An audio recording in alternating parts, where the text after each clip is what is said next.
الحمد لله رب العالمين، والصلاة والسلام على سيد الأنبياء وأشرف المرسلين وعلى آله الطيبين الطاهرين وأصحابه الأكرمين الأفضلين وعلى من أحبهم وتبعهم بإحسان إلى يوم الدين. أما بعد، فأعوذ بالله من الشيطان الرجيم.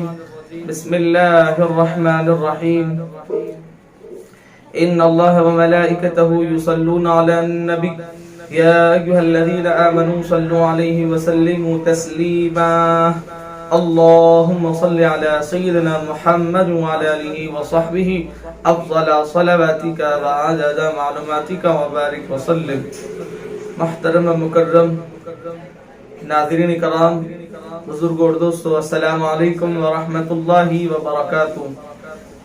آج تحریک اصلاح اعمال کے زیر اہتمام 10 روزہ سید الشہداء کانفرنس کا آج 8واں دن ہے، 8ویں نشست ہے. آج کی اس نشست میں ہمارے ساتھ قرأت، نعت اور منقبت کے بعد حضرت علامہ مولانا حافظ پروفیسر سید بدیع الدین صابری صاحب قبلہ صدر شعبہ عربی جامعہ عثمانیہ مخاطب فرمائیں گے. حضرت مکرم آئیں، قرأت کلام پاک سنانے کے لیے میں دعوت دینے جا رہا ہوں. حافظ و قاری محمد جمیل الرحمن نقشبندی صاحب سے ادب الالتماس کرتا ہوں کہ قرأت کلام پاک سے اس نورانی عرفانی جلسے کا آغاز فرمائیں. اعوذ باللہ من الشیطان الرجیم. بسم اللہ الرحمن الرحیم.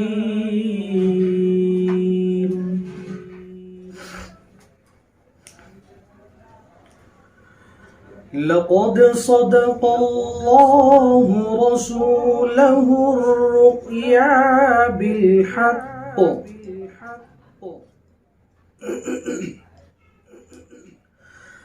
لتدخلن المسجد الحرام إن شاء الله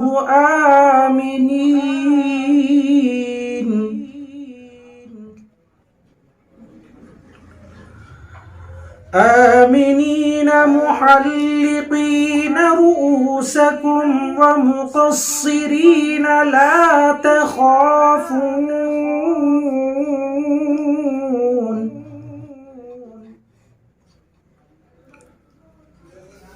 فعلم ما لم تعلموا فجعل من دون ذلك فتحا قريبا.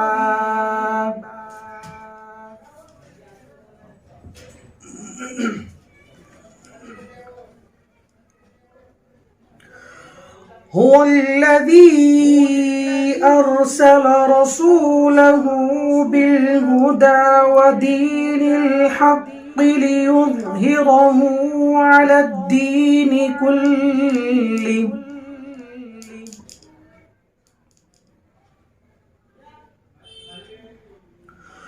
وكفى بالله شهيدا.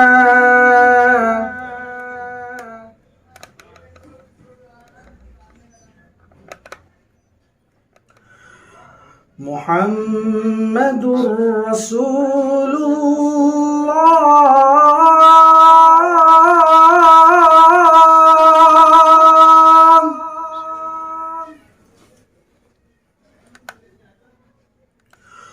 والذين معه أشداء على الكفار رحماء بينهم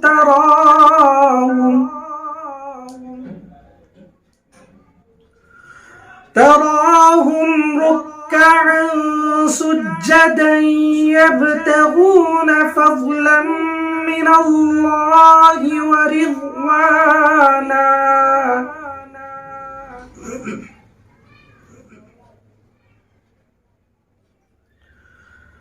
سيماهم في وجوههم من أثر السجود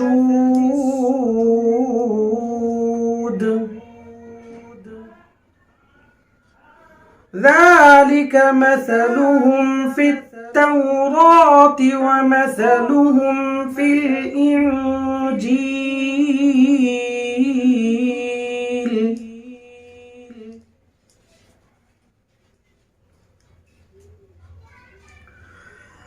كزرع أخرج شطأه فآزره فاستغلظ فاستوى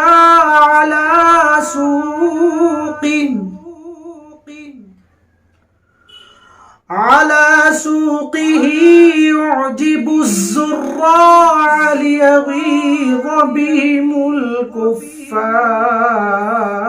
الكفار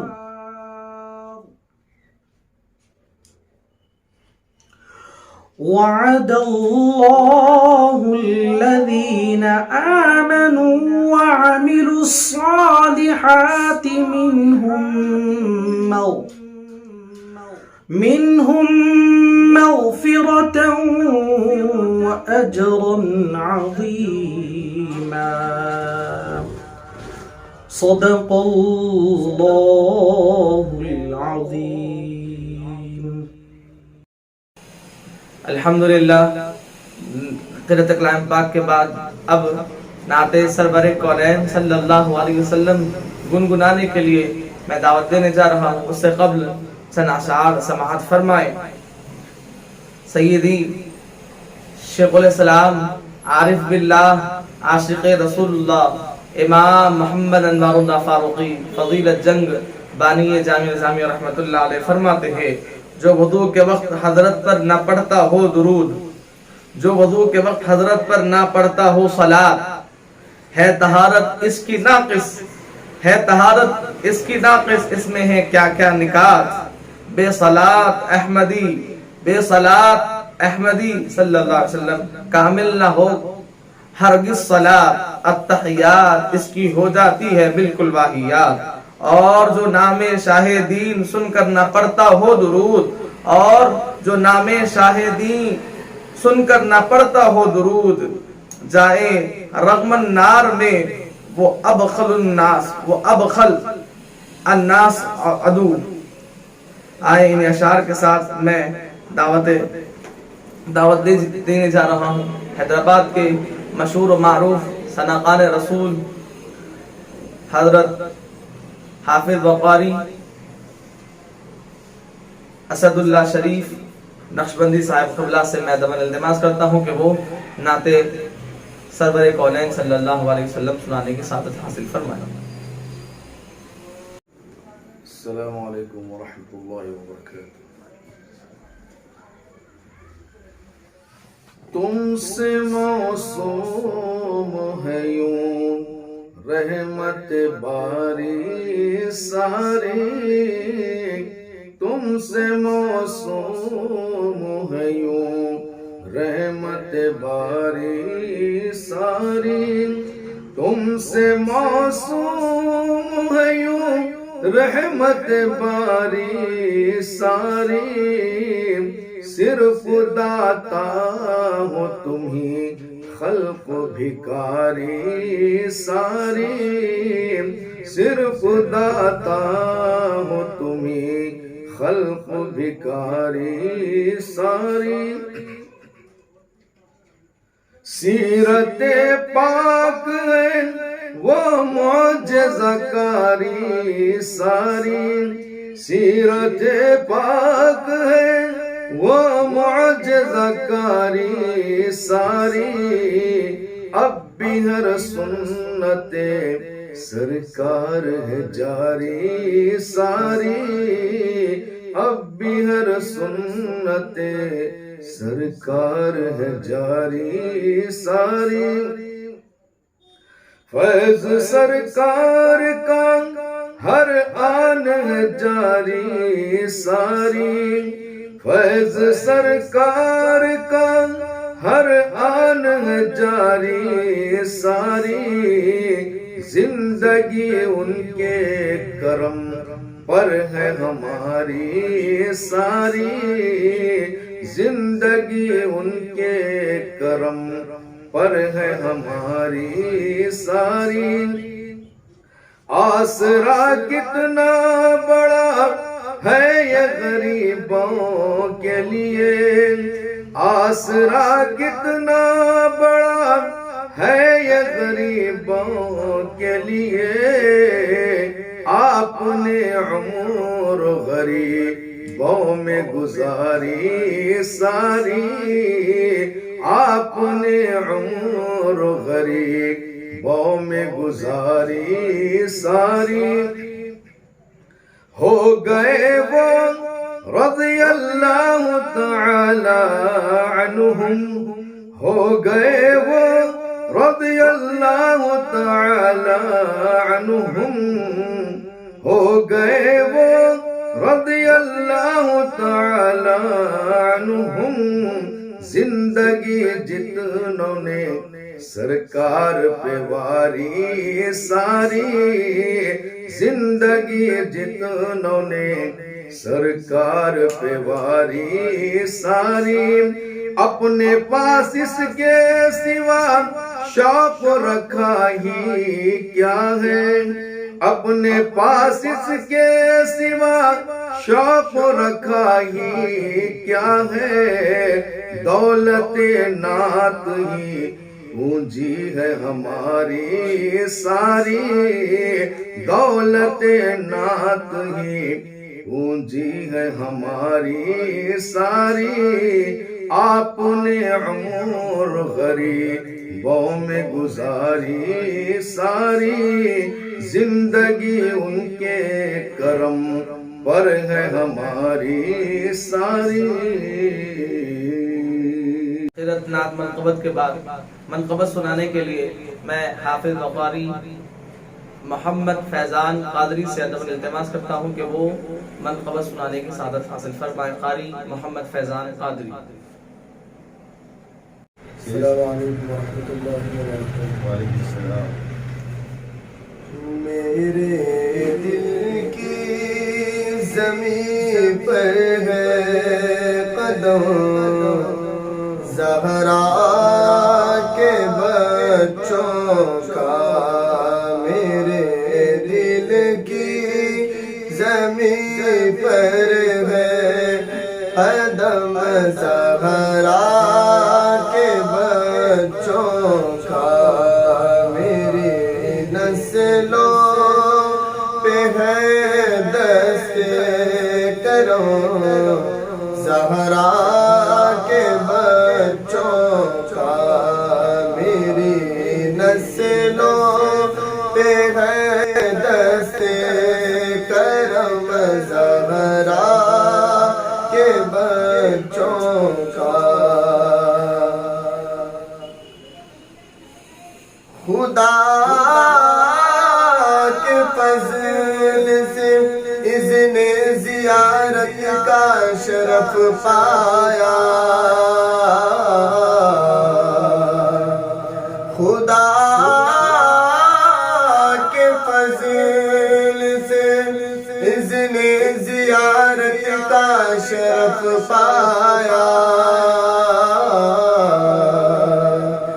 زہر قسمت میں دیکھ آیا حرم زہرا کے بچوں کا، زہر قسمت میں دیکھ آیا حرم زہرا کے بچوں کا، میرے دل کی زمین پر ہے قدم زہرا کے بچوں کا. ہزاروں کوشش کر لی زمانے نے جھکانے کی،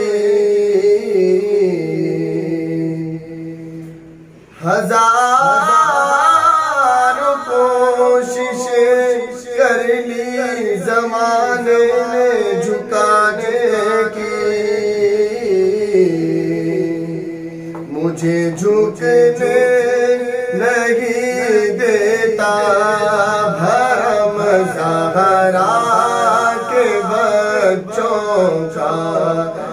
مجھے جھکنے نہیں دیتا بھرم زہرا کے بچوں کا، میرے دل کی زمین پر میں قدم زہرا کے بچوں کا، میری نسلوں پہ ہے دست کرو زہرا کے بچوں کا۔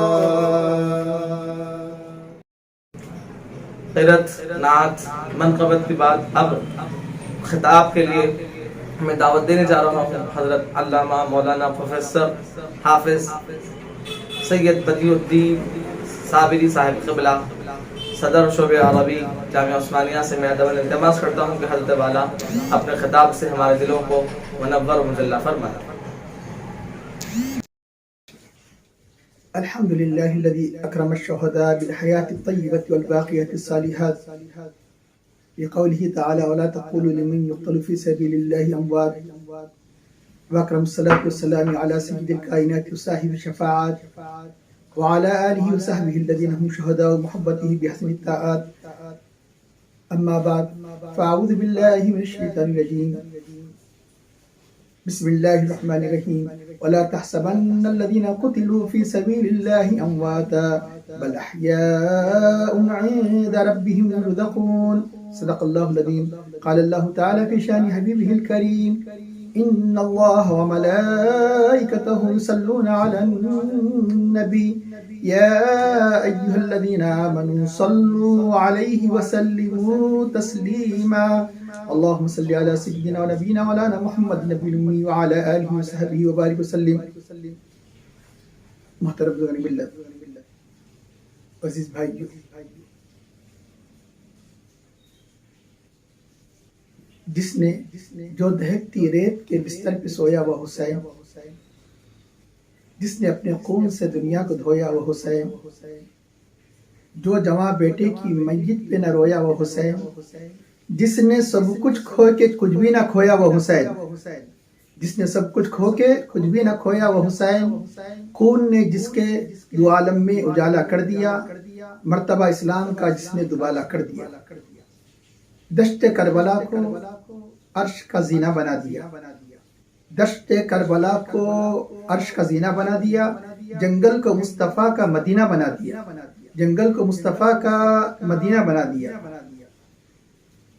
تو نے حسین چھوا جو کنکروں کو تو در بنا دیا، در یعنی موتی، چھوا جو کنکروں کو تو در بنا دیا، تو نے حسین مرنے کو جینا بنا دیا، تو نے حسین مرنے کو جینا بنا دیا، چھوا جو کنکروں کو تو در بنا دیا، چھوا جو کنکروں کو تو در بنا دیا، تو نے حسین مرنے کو جینا بنا دیا، آیا جو قیدی صاحب نے تو حر بنا دیا، آیا جو قیدی صاحب نے تو حر بنا دیا۔ محترم بزرگان ملت، عزیز بھائیو، ماہ محرم الحرام کی مناسبت سے آج یہ حقر جگر گوش رسول، فرزند بطول، راکب دوش پیمبر، کربلا کے غازیوں کے میر لشکر، امام عالی مقام سید الشہداء امام حسین رضی اللہ تعالیٰ عنہ کی شہادت کی عظمت کے بارے میں چند کلمات عرض کرنے کی سعادت حاصل کرتا ہوں۔ امام علی مقام سید الشہداء رضی اللہ تعالیٰ عنہ نے خونی حرفوں میں اپنے خانوادے کے ساتھ اللہ اس کے رسول کی محبت کی جو لکیر کربلا کے میدان میں کھینچی ہے، دنیا اس کی مثال پیش کرنے سے قاصر ہے کہ آپ جانتے ہیں ہر زمانے میں حق کے ساتھ باطل بھی آزمائش کے لیے اس سلسلہ جاری رہا، اور یقیناً ہر زمانے میں جہاں امام علی مقام حق کا علم بلند کرتے اڑتے ہیں، وہاں باطل یزید کی صورت میں ظاہر ہوتا ہے۔ یقیناً آج بھی بعض باطل پرست امام علی مقام کی شہادت کی عظمت کو، اس عظیم مقام کو گرانے کی کوشش کرتے ہیں۔ یعنی یاد رکھنا، مخالفین امام حسین کے طعن و تشنیع کے تیر ان تک نہیں پہنچ سکتے، وہ عظمت و بلندی کے اس مقام پر فائز ہے کہ جہاں تک ان کی زبانی بھی نہیں پہنچ سکتی، ان کے طعن و تشنیع کے تیر بھی نہیں پہنچ سکتے۔ یہ ہر مسلمان کو یہ ذہن نشین کر لینا چاہیے۔ امام عالی مقام اور اہل بیت کرام کے بارے میں بدگوئی در حقیقت اللہ کے حبیب کی شان میں بدگوئی۔ کیوں کہ اللہ کے حبیب صلی اللہ علیہ وسلم فرماتے ہیں حسین منی وانا من حسین، حسین مجھ سے ہے میں حسین سے ہوں۔ امام علی مقام کی عظمت کے کئی گوشے ہیں۔ ایک تو اہل بیت نبی صلی اللہ علیہ وسلم کی جو عمومی عظمت احادیث کریمہ میں ملتی ہے، اس میں امام علی مقام کا تذکرہ ملتا ہے۔ ایک آپ اپنے بھائی حضرت امام حسن رضی اللہ عنہ کے ساتھ اللہ کی فرماتے ہیں کہ جو حسن حسین سے محبت رکھتا ہے وہ یقیناً مجھ سے محبت رکھتا ہے، جو مجھ سے محبت رکھتا ہے اللہ سے محبت رکھتا ہے۔ اور ایک مستقل طور پر اللہ کے حبیب صلی اللہ علیہ وسلم امام علی مقام کی آپ کی شہادت کی عظمت کو بیان فرمایا۔ اگر بے شمار روایتیں نہ ہوتی تو حضرت امام حسن و امام حسین رضی اللہ تعالیٰ عنہما کے بارے میں یہی ایک روایت کافی ہو جاتی جو جامع ترمذی میں آئی ہے۔ اللہ کے حبیب صلی اللہ علیہ وسلم فرماتے ہیں کہ الحسن والحسین سیدہ شباب اہل جنہ، حسن و حسین نوجوانان جنت کے سردار ہیں۔ یہ بتائیے کوئی صاحب خانہ سے لڑائی مول کر اس کی دعوت میں شریک ہونے کی تمنا بھی رکھ سکتا ہے؟ صاحب خانہ سے خود لڑائی ہو، امید رکھ رہا ہے کہ دعوت میں شریک ہو۔ کیا مطلب کہ کوئی امام عالی مقام سے دشمنی کر کے جنت میں ان سے کینہ رکھ کے جنت میں جانے کی بھی امید رکھ سکتا ہے؟ جنت میں جانا ہے تو اہل بیت نبی سے محبت رکھنا ہوگا، امام عالی مقام سے محبت رکھنا ہوگا، کیونکہ یہ صرف جنتی ہی نہیں، اللہ کے صلی اللہ علیہ وسلم فرماتے ہیں کہ نوجوانان جنت کے سردار ہیں۔ آپ یہ نے غور کیا جس امام علی مقام بچپن کے زمانے میں، کیونکہ اللہ کے حبیب صلی اللہ علیہ وسلم دنیا سے پردہ فرماتے ہیں، ان دونوں شہزادوں کی عمر ابھی 7 سال سے بھی متجاوز نہیں ہوئی تھی۔ اس وقت جب اللہ کے حبیب صلی اللہ علیہ وسلم جنت کے تاج و تخت کی جب بشارت دیتے ہیں، جسے یعنی بچپن ہی میں جنت کے تاج و تخت کی بشارت دے دی گئی، کیا وہ دنیا کے تاج و تخت پر رکھ سکتا ہے؟ یقیناً امام علی مقام کا ہر اقدام یزید کے خلاف صرف یقیناً ہم یہ کہہ سکتے ہیں کہ حق و باطل یہ لڑائی ہے، حق و باطل کا معرکہ ہے، کوئی سیاسی لڑائی نہیں ہے، کوئی تاج و تخت کی لڑائی نہیں ہے، کہ جس امام کو بچپن ہی میں بھی بشارت دی گئی کہ وہ جنتی ہی نہیں تمام اہل جنت کے سردار ہے، اور جنت کے تخت و تاج کا جنہیں مالک بنا دیا گیا ہے، کہ ان کی نگاہوں کے سامنے دنیا کی تاج و تخت کی کیا اہمیت ہو سکتی ہے۔ تو امام علی مقام اور اہل بیت نبی کی عظمت کا کیا کہنا کہ حضور نبی کریم صلی اللہ علیہ وسلم ایک مرتبہ کہ حضرت سیدنا فاطمہ رضی اللہ تعالیٰ عنہ خاتون جنت اور مولا علی مرتضی کرم اللہ رضی اللہ تعالیٰ عنہ اور حسنین کریمین رضی اللہ تعالیٰ عنہ کی طرف دیکھ کر فرمایا کہ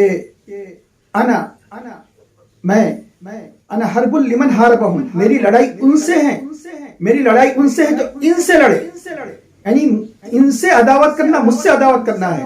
وانا سلم لمن سالمہم، میری صلح ان سے ہے جو ان سے صلح کرے، ان سے صلح کرنے والا اس کی صلح مجھ سے ہے، ان سے محبت کرنے والا اور ان سے یعنی تعلق رکھنے والا اس کا تعلق مجھ سے ہے، ان سے لڑائی مولنے والا در حقیقت مجھ سے لڑ رہا ہے۔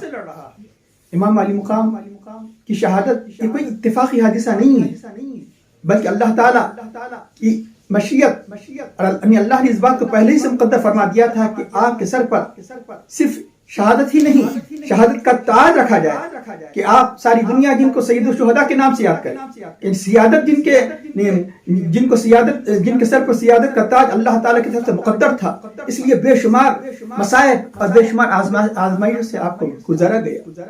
اور یہ بات یاد رکھ لیجیے کہ شہادت بظاہر دیکھنے میں ایک شہید اپنے آپ کو فنا کر دیتا ہے، لیکن فنا نہیں ہوتا، بلکہ ہمیشہ کے لیے اللہ تعالیٰ اسے دوامی زندگی عطا فرما دیتا ہے۔ اور حقیقت ذہن نشین کر لیجئے کہ شہادت موت دینے کے لیے نہیں آتی، شہادت زندگی کا میٹھا جام پلانے کے لیے آتی، شہادت موت کا شربت پلانے کے لیے نہیں آتی، کہ زندگی کا میٹھا شربت پلانے کے لیے آتی ہے۔ شہادت موت کسی کے حق میں موت ہے، یہ شہادت اللہ والوں کے حق میں، شہادت اللہ کے نیک بندوں کے حق میں کہ حقیقت میں زندگی ہے، بلکہ زندگی حقیقی زندگی کی ابتدا تو وہیں سے ہوتی ہے۔ یہی نہیں کہ جس طرح شہداء کو اللہ نے زندہ فرمایا، ایک مقام پہ اولیاء کو بھی زندہ فرمایا۔ شہداء کی زندگی کو تو بہت سے لوگ قائل ہے، لیکن اولیاء کی زندگی قائل نہیں۔ آپ کہیں گے کہ اللہ نے اولیاء کو کہاں زندہ کہا؟ کہاں فرمایا؟ ارشاد ربانی ہے من عمل صالحا من ذکر او انثى وهو مؤمن فلنحيينه حیاتا طیبہ.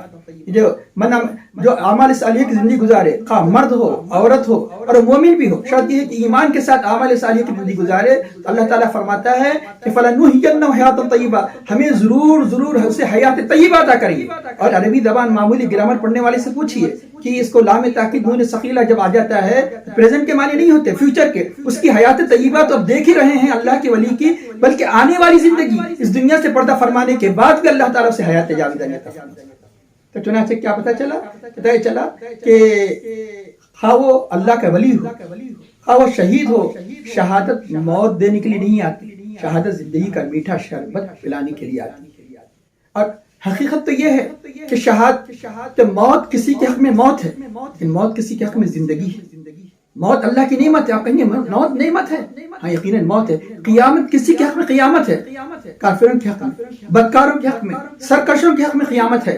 لیکن اللہ کے نیک بندوں کے حق میں قیامت تو ایک عظیم یعنی سرفرادی کا مقام ہے، ایک اللہ تعالیٰ کی ملاقات و دیدار کا مقام ہے. بلکہ میں یہ کہوں گا تو مبالغہ نہیں ہے، اگر موت نہ ہوتی تو اللہ کے حبیب کا دیدار نہ ہوتا. موت نہ ہوتی، موت اس لیے نعمت ہے کہ موت نہ ہوتی تو اللہ کے حبیب کا دیدار نہ ہوتا، قیامت نہ ہوتی تو اللہ کا دیدار نہ ہوتا. اس لیے موت بھی اللہ والوں کے لیے نعمت ہے اور قیامت بھی اللہ والوں کے لیے نعمت ہے. لیکن یاد رکھنا کہ جو قدم قدم پر لوگ کہتے ہیں کہ اہل جن کا ایمان مضبوط ہے انہیں یہ جو بدیہی چیزیں ہیں، بالکل واضح چیزیں ہیں، ان کے لیے کوئی دلیل کی ضرورت نہیں ہے. لیکن جو پھر بھی قدم قدم پر دلیل پوچھتے ہیں، ہم قرآن کریم سے ثابت کر کے بتاتے ہیں کیسے موت ان کے لیے اللہ کی نعمت ہے، کیسے یعنی اللہ کی شہداء کے لیے اور اللہ والوں کے لیے موت یعنی اللہ کی نعمت ہے، اور کیسے قیامت ان کے لیے نعمت ہے. آپ نے سورہ رحمان جس میں حد درجے اللہ تعالیٰ ایک نہیں بے شمار نعمتوں اور خصوصاً اخروی نعمتوں اللہ تعالیٰ ایک نعمت کا ذکر فرماتا جاتا ہے کہ انسان کی پیدائش کا ذکر فرماتا ہے. خلق الانسان من صلصال کالفخار. بے شمار اللہ تعالیٰ اپنی نعمتوں کا ذکر کر بار بار جنہوں اس کو جتلایا جاتا ہے. فبأي آلاء ربكما تكذبان. آخر تم کن نعمتوں کی تم اپنے رب کی کن نعمتوں کو جھٹلاؤ گے. ایک مقام آ جاتا ہے. آپ نے غور کیا کل من علیہا فان، ہر وہ جو اس زمین سطح زمین پر ہے فنا ہو جائے گا. وَيَبْقَى وَجْهُ رَبِّكَ، آپ کا رب جو جلال و اکرام ہے، وَيَبْقَى وَجْهُ رَبِّكَ ذُو الجلال والإکرام، اسی کی ذات باقی رہے گی. فَبِأَيِّ آلَاءِ رَبِّكُمَا تُكَذِّبَانِ. آخر تم اپنی رب کی نعمتوں میں سے کن کے نعمتوں کو جھٹلاؤ گے. اب یہاں دیکھیے اللہ تعالیٰ اس نعمت کے ذکر سے پہلے کس کو ذکر فرما رہا ہے، کس کو نعمت فرما رہا ہے؟ فنا ہونے کو نعمت فرما رہا ہے. کل من علیہا فان، اللہ کی ذات باقی رہے گی. اور کیا فرما رہا ہے؟ یہ نعمت ہے. کن کے لیے نعمت ہے؟ جو اللہ اس کے رسول کی محبت، اللہ اس کے رسول کی محبت و اطاعت کے تحت اپنی زندگی گزارتے ہیں تو بظاہر تو فنا ہو جاتے ہیں، حقیقت میں اللہ تعالیٰ کو دوامی زندگی عطا فرماتا ہے. اس لیے اس آیت کریمہ میں اشارہ ملتا ہے کہ موت حقیقت میں اللہ والوں کے لیے موت نہیں ہے بلکہ زندگی ہے. اب یہاں ایک اہم بات آپ کے سامنے عرض کروں کہ اللہ تعالیٰ قرآن کریم اعلان فرماتا ہے وضاحت کے ساتھ کہ تم شہید کو مردہ مت کہو. وَلَا تَقُولُوا لِمَنْ يُقْتَلُ فِي سَبِيلِ اللَّهِ أَمْوَاتٌ. تم ان کو جو اللہ کی راہ میں مارے جاتے ہیں مردہ مت کہو، بل احیاء، بلکہ زندہ ہے. وَلَٰكِن لَا تَشْعُرُونَ. لیکن تمہیں ان کی زندگی کا شعور نہیں، تمہیں سمجھ میں بھی نہ آئے تو ماننا پڑے گا. کیونکہ ایمان کا پہلا حرف، ایمان ابتدا ہی جیسے ہی قرآن کھولتے ہیں، اس کے سورہ بقرہ پڑھتے ہیں تو سب سے پہلے اعلان ہوتا ہے کہ ایمان کس کو کہتے ہیں؟ الذین یؤمنون بالغیب. غیب پر ایمان رکھنا کہ اگر کوئی بات نہ سمجھ میں آئے تو پھر بھی ماننا پڑے گا. ایمان کا تقاضا. اگر تمہیں اس بات کا شعور نہیں کہ کیسے زندہ ہے لیکن تمہیں ماننا پڑے گا. لیکن ایک بات یاد رکھ لیجیے کہ دنیا میں دیکھا جاتا ہے قرآن کریم انسان کی فطرت کے مطابق، اس کی فطرت کی نزاکتوں کو عالم الغیب والشہادہ جانتا ہے، اس فطرت کے تقاضوں کے مطابق کہا گیا. ایک اہم آپ کے سامنے ایک نقطے کی طرف آپ کی توجہ کو مبذول کروں. اللہ تعالیٰ فرماتا ہے کہ تم ان کو جو اللہ کی راہ میں مارے جاتے ہیں مردہ مت کہو بلکہ زندہ ہے. یہ کیا بات؟ مردہ مت کہو تو یقیناً زندہ ہے. لیکن بلکہ کب کہا جاتا ہے؟ عام طور پر اکثر کسی ابہام کو یعنی کسی قسم کا مطلب وہم پیدا ہو رہا ہے اس کو دور کرنے کے لیے. لیکن یہاں کیا وہم ہے آخر کہ جب سے صاف کہہ دیا گیا کہ مردہ نہ کہو تو کیا کہیں گے؟ زندہ کہیں گے. لیکن بلکہ کیوں فرمایا؟ بلکہ زندہ ہے. تو میں آپ کے سامنے عرض کروں مثال کے طور دنیا میں دیکھا جاتا ہے ایک شخص اندھا ہے، ایک شخص کانا ہے، ایک شخص بہرا ہے، ایک شخص لنگڑا ہے. تو اب یہ بتاؤ کیا اسلامی اخلاق اس بات کی اجازت دیتے ہیں کہ اندھے کو اندھا کہہ کر پکارا جائے، کانے کو کانا کہہ کر پکارا جائے؟ اسلام کہتا ہے کہ کسی مسلمان کے دل کو دکھانا جائز نہیں. تو اندھے کو اندھا کہہ کر نہیں پکارا جائے گا، گرچہ کہ دل کہہ رہا ہے اندھا ہے، اندھا نہیں کہیں گے. دل کہہ رہا ہے کانا ہے، کانا نہیں کہیں گے. دل کہہ رہا ہے بہرا نہیں کہیں گے. دل کہہ رہا ہے تو اللہ تعالیٰ کو یہ اشارہ فرما رہا ہے کہ یہ ان کی زندگی ایسی نہیں کہ بظاہر تو مردہ ہے لیکن اللہ نے حکم دیا ہے اس لیے ہم مردہ نہیں کہیں گے، حقیقت میں مردہ ہے. یہ معنی نہیں ہے. اللہ تعالیٰ فرماتا ہے کہ دنیا میں جیسے تم اخلاق و آداب کے تقاضے کے تحت کسی کی طرف عیب کی نسبت نہیں کرتے، اندھے کو اندھا کہہ کر نہیں پکارتے، اسی طرح یہ کہیں ایسا نہ ہو کہ تم یہ سمجھو کہ اللہ کی محبت میں جان دینے کی وجہ سے مردہ ہونے کی باوجود نے زندہ کہو، کیونکہ اللہ تعالیٰ فرماتا ہے بل احیاء، بلکہ حقیقت میں زندہ ہے. ولیکن لا تشعرون، لیکن تمہیں شعور نہیں. آپ کہیں گے عقیدے کی اتنی نازک بات کو اتنے یعنی مطلب ہے کہ نقطے کے اندر چھپا دیا جائے تو جو کمزور ایمان والے ہیں وہ کیا کریں گے؟ یاد رکھ لیجئے شہداء کا معاملہ اللہ تعالیٰ کے پاس کتنا عظیم ہے.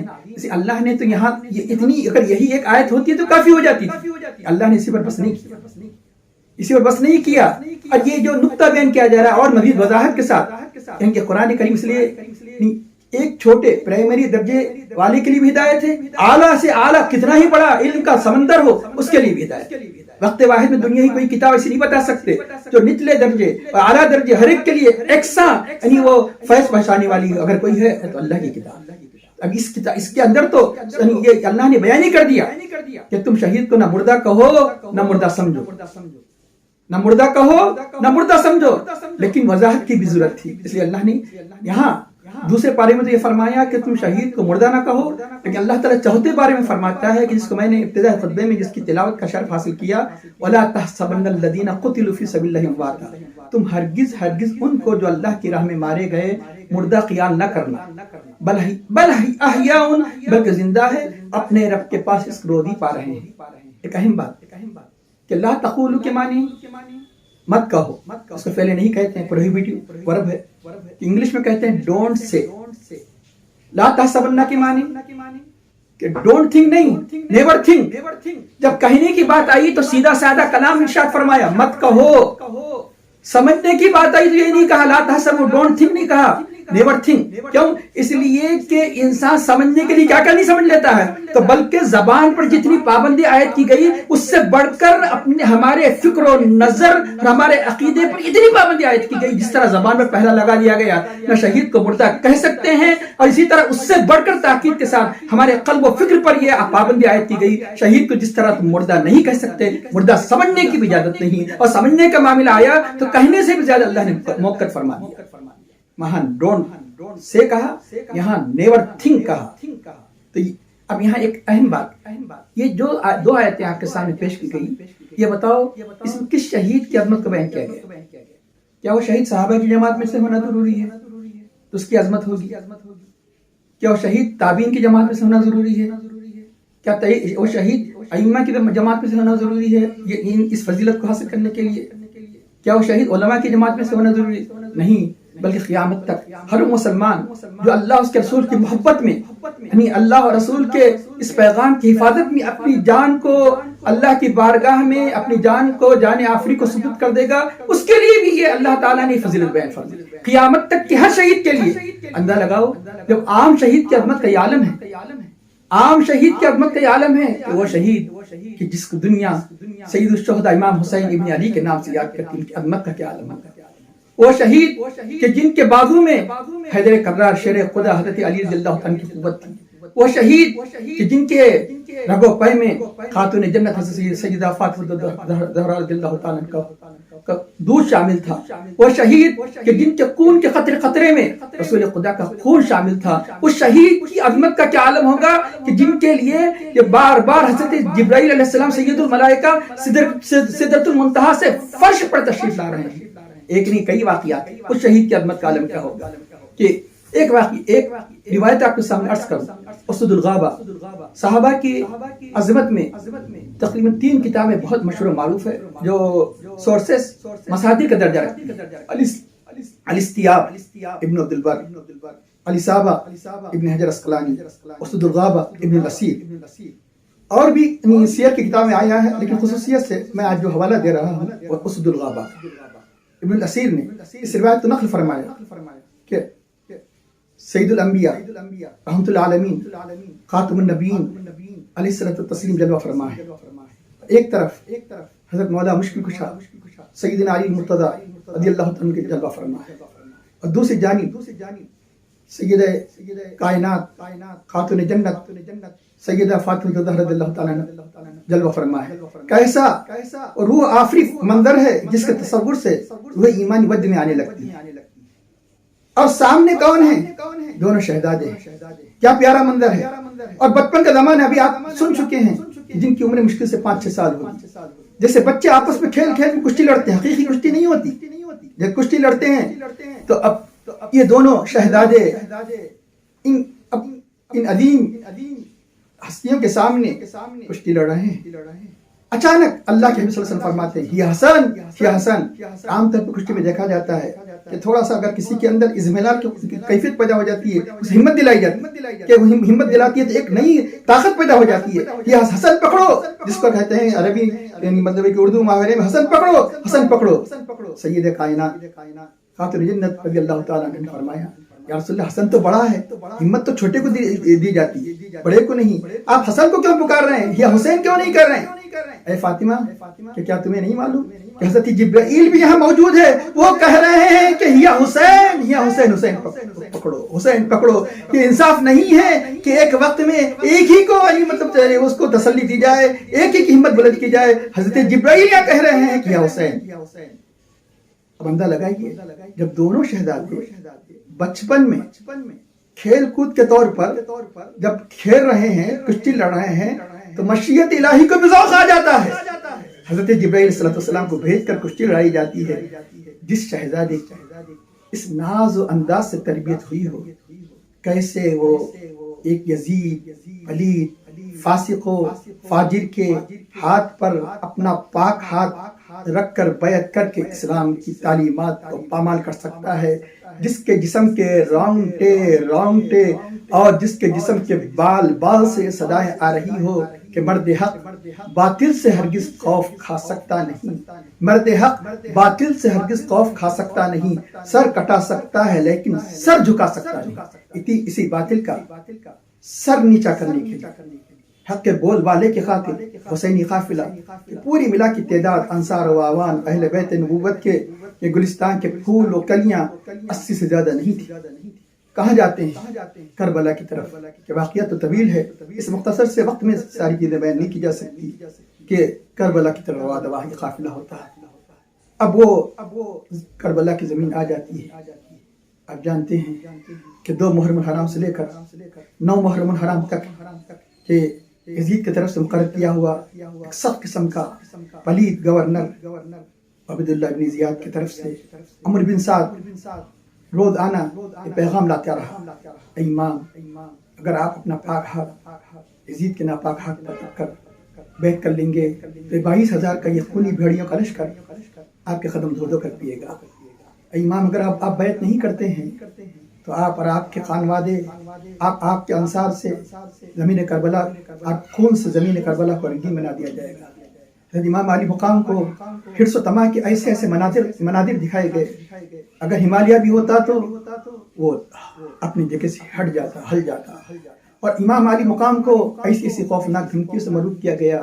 وقت کا رستم بھی ہوتا اس کے حوصلے پست ہو جاتے. ان قربان جاؤ فاطمہ الزہرا رضی اللہ عنہا کے لال پر کہ جن کے خون کے قطرے قطرے میں رسول خدا کا خون شامل تھا، جن کے بازو میں حیدر کرار شیر خدا مولا علی رضی اللہ عنہ کی قوت شامل تھی، کہ جن کے رگو پے میں خاتون جنت کا دودھ شامل تھا. کیسے ان ظالموں کے آگے سر نیاز جھکا سکتے تھے؟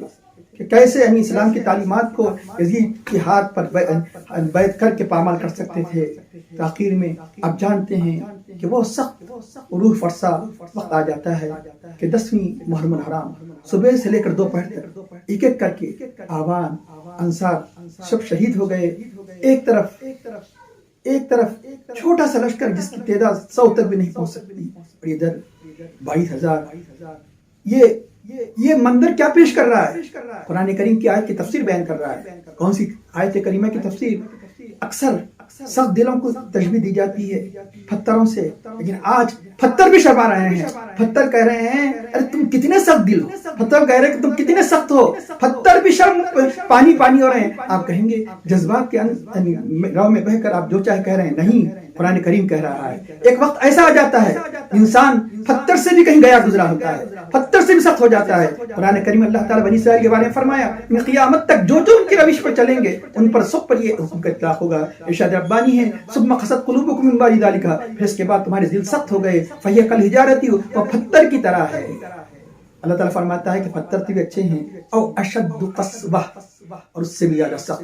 آج اشد قسوہ کی تفسیر دیکھنا ہے تو کربلا کے میدان میں دیکھ لو. 22,000. اور کون 22,000؟ اللہ کا انکار کرنے والے بنے نہیں، لا الہ الا اللہ کا دعویٰ کرنے والے، محمد صلی اللہ کا دعویٰ کرنے والے. تو آپ اندازہ لگائیے کہ یہ 22,000 جو اللہ اس کے رسول کا پر ایمان لانے کا دعویٰ کر کے بھی آج ایمان کی اس عظیم ہستی کو جو جن کے ذریعے سے ایمان کو فروغ ملا، کہ جن کی محبت کو ہم پر لازم قرار دیا گیا، آج 22,000 کا خونی لشکر یلغار کرنے کے لیے تیار ہے. ایک ایک کر کے صبح سے لے کر دوپہر تک خون کی لاشیں پڑی ہوئی ہیں، جس میں بہن کی نشانیاں ہیں، جس میں بھائیوں کی نشانیاں ہیں، جس میں لخت جگر بھی ہے، جس میں حضرت علی اکبر بھی ہے، جس میں شیر خان علی اصغر بھی ہے. اندازہ لگائیے اب سارے اس لٹے قافلے کی ایک آخری امیدگار رہ گئی ہے. وہ امیدگار کون؟ سید الشہداء امام حسین رضی اللہ تعالیٰ عنہ. لیکن یاد رکھنا کہ جنگ کے دستور کے مطابق جو بھی آپ کے سامنے آتا آپ سے جہنم نصیب فرما دیتے. ایک ایک کر کے اب اندازہ لگے 22,000 اس خونی یعنی بھیڑیوں کو ایک امام عالی مقام سے لڑنے کی ہمت نہیں تھی. یہ امام عالی مقام کا جذبہ، بلکہ میرا ایمان تو کہتا ہے اگر جنگی دستور کے مطابق اگر وہ لڑتے تو ایک امام عالی مقام 22,000 کو جہنم نصیب کرنے کے لیے کافی ہو جائے گا. لیکن انہوں نے جنگی قانون کو توڑ کر ہر طرف سے الغار کر دیا. اور اس وقت فرض لڑکار رہا تھا. کون سا فرض؟ کہ جمعہ، ہر طرف جمعہ کی نماز ہو رہی تھی. اب یہ میدان میں تو یقیناً اب جو بھی نماز جمعے کا جو بدل ہو سکتی ہے وہ نماز ادا کرنے کھڑے ہیں. امام علی مقام ساری کائنات کے یعنی اہل بیت سے محبت کرنے والے اور ساری کائنات کے حسینیوں سے یہ لڑکار کر کہہ رہے ہیں کہ دیکھو کیسے ہی صبر آزما حالات کیوں نہ ہو، نماز جیسے فریضے کو نہ چھوڑی. اے ظالموں مجھے نماز تو پڑھ لینے دو. نماز کے لیے کھڑے ہوتے ہیں تو سجدے کی حالت میں آپ کے سر مبارک کو تن سے جدا کر دیا جاتا ہے. سجدے میں سر تھا وقت شہادت بھی آپ کا، سجدے میں سر تھا وقت شہادت بھی آپ کا. چھوٹی نہ مرتے دم بھی عبادت حسین کی، چھوٹی نہ مرتے دم بھی عبادت حسین کی. سجدے میں گھس کے وہ خون جس خون کی قیمت یہ زمین و آسمان اور اس کا سارا سامان میں نہیں ہو سکتا. یزید انقلابیوں نے بڑی بے دردی کے ساتھ کربلا کے میدان میں بہا دیا. لیکن یاد رکھنا یہ خون معمولی نہیں، یہی وہ خون تھا جس خون نے اللہ کے حبیب صلی اللہ علیہ وسلم کو اپنے روضے پاک میں بے چین کر دیا. اللہ کے حبیب مدینے کی دھرتی سے کربلا تشریف لے آئے. یہ بھی کوئی صرف عشق و محبت کے اندر بہ کر یہ جذباتی بات نہیں کہہ رہا ہوں. احادیث کریمہ کا مقدسہ کا ایک سچا عطر، یعنی آپ احادیث کریمہ ستاروں کی طرح روایتیں چمک رہی ہیں. جامع ترمذی میں، مسند امام احمد بن حنبل میں، بہقی میں، کثیر کتب حدیث میں آپ یہ روایت دیکھ سکتے ہیں. ایک نہیں ایسی کئی روایات آپ کو ملے گی. اللہ کے حبیب صلی اللہ علیہ وسلم کہاں آتے ہیں؟ میدان کربلا آتے ہیں. میدان کربلا آتے ہیں. بنیں گے اللہ کے حبیب صلی اللہ علیہ وسلم. ہم جو اہل سنت جماعت کی عقیدے کے حامل ہیں ان کے لیے تو کوئی مسئلہ نہیں ہے، لیکن پھر بھی اپنی ایمان کے تعداد کرنے کے لیے کہہ دو نوجوان جو متزلزل ہیں. جب معراج کے موقع پر حضرت آدم علیہ السلام سے لے کر حضرت عیسیٰ علیہ السلام کہ نماز کہاں پڑھائی گئی؟ آسمان میں نہیں پڑھائی گئی، زمین کے اندر نہیں پڑھائی گئی، عالم ارواح میں نہیں پڑھائی گئی، اسی آسمان کے نیچے. اسی زمین کے اوپر بیت المقدس میں انبیاء کتنی بڑی جماعت آ سکتی ہے تو سید الانبیاء صلی اللہ علیہ وسلم کیوں کر میدان کربلا میں نہیں آ سکتے؟ یقیناً آ سکتے۔ اب اس خون نے بے چین کر دیا، کس لیے آئے؟ کس لیے آئے؟ کن سے پوچھو؟ عبداللہ بن عباس رضی اللہ عنہ سے پوچھو، عنما سے پوچھو، کن سے پوچھو؟ زوجہ مطہرہ ام المؤمنین ام سلمہ رضی اللہ تعالیٰ عنہ سے پوچھو، کس لیے آئے؟ جامع ترمذی مسند امام احمد بن حنبل کی روایت ہے کہ اس دن کے جس دن شہادت ہوتی ہے مدینہ منورہ میں حضرت عبداللہ بن عباس رضی اللہ عنہ خواب میں دیکھتے ہیں حضور نبی کریم صلی اللہ علیہ وسلم جلوہ فرما ہے، آپ کے ریش مبارک داڑھی کے بال، سر مبارک کے بال بکھرے ہوئے ہیں، غبار آلود ہے۔ پوچھا یا رسول اللہ یہ کیا حالت ہے؟ اور آپ کے دست مبارک میں شیشہ ہے جو خون سے بھرا ہوا ہے۔ فرمایا کہ ہذا دم حسین و اصحاب، یہ حسین اور ان کے ساتھیوں کا خون ہے، لم ازل التقطه منذ اليوم، میں صبح سے اسے جمع کر رہا ہوں۔ یہ خون ہے، جس خون کی قیمت زمین و آسمان بھی ادا نہیں کر سکتا۔ اور یہی اسی آپ فرماتے ہیں کہ میں نے اس دن کو نوٹ کر لیا، اور واقعی بعد میں جب خبر آئی تو اسی دن یہ واقعہ پیش آیا۔ اور دوسری روایت میں حضرت سلمہ الگ ہے، ام سلمہ، یہ حضرت سلمہ راوی ہے۔ سلمہ رضی اللہ تعالیٰ عنہ روایت فرماتی ہیں کہ میں ام المؤمنین ام سلمہ رضی اللہ تعالیٰ عنہ کے پاس گئی تو رو رہی تھی۔ پوچھا کہ اے ام المؤمنین رونے کا سبب کیا ہے؟ فرمایا ابھی میں نے خواب میں دیکھا ہے اللہ کے رسول تشریف لے آئے اور آپ کے داڑھی کے بال، آپ کے سر مبارک کے بال گیسو آپ کے بکھرے ہوئے ہیں، غبار آلود ہے۔ پوچھا رسول اللہ یہ کیا حالت ہے؟ فرمایا شہدت قتل الحسین آنفا، میں ابھی حسین کی مقتل گاہ میں تھا۔ یاد رکھنا خواب کہہ کر اسے نہ ٹالنا۔ اگر ہم گنہگاروں میں سے کسی گنہگار کے خواب میں اللہ کے حبیب صلی اللہ علیہ وسلم آ جائے اور ہمارا دل یہ کہے کہ اللہ کے حبیب ہے، تو محدثین کرام روایات کی روشنی میں فرماتے ہیں اللہ ہی کے رسول ہوں گے۔ بخاری شریف کی روایت کے مطابق شیطان بھی خواب میں آپ کا رخ دھار نہیں سکتا، آپ کے رخ میں دھوکہ نہیں دے سکتا۔ تب یہ ایک عامۃ المومنین کے خواب کا یہ عالم ہے کہ اللہ کے آ جائے، یہ کن کا خواب ہے؟ ام المؤمنین ام سلمہ۔ کون ام المؤمنین ام سلمہ؟ کہ جن کو اللہ کے حبیب نے مٹی دی تھی۔ کون سی مٹی دی تھی؟ کربلا کی مٹی دی تھی۔ ایک نہیں، یہ ساری روایتوں کو جمع کریں تو کتاب ہو جائے۔ تو وہ کربلا کی مٹی دی تھی۔ فرمایا کہ اے ام سلمہ جس دن یہ خون بن جائے تو سمجھنا کہ میرے پیارے بیٹے حسین کو قتل کر دیا، شہید کر دیا گیا۔ اور یہاں ایک اہم نقطہ کہ بہت سے معاملات میں کس کو ترجیح دی جاتی تھی؟ حضرت ام المؤمنین عائشہ صدیقہ، لیکن حضرت ام المؤمنین ام سلمہ کو کیوں مٹی دی گئی؟ اس لیے کہ اللہ کے صلی اللہ علیہ وسلم جانتے تھے کہ کربلا کے 61 ہجری میں کوئی ام المؤمنین نہیں رہیں گے سوائے ام سلمہ رضی اللہ عنہا، اس لیے ان کو مٹی دی گئی۔ تب یقیناً یہ حضرت امام علی مقام کہ یہ شہادت ہے کہ جو قیامت تک کے لیے حق و باطل میں یہ کا ایک معیار بن گیا۔ آج بھی اگر کسی قسم کے اسلام پر نادر وقت آ جاتا ہے تو ہر اسلام کے مخالف کو کیا کہا جاتا ہے؟ یزید کہا جاتا ہے۔ یہ حق و باطل کی ایسی کسوٹی بن گئی کہ ہر باطل پرست کو یزید کہا جاتا ہے اور ہر حق کا علم بلند کرنے والے کو محب حسین مقلد حسین کہا جاتا ہے۔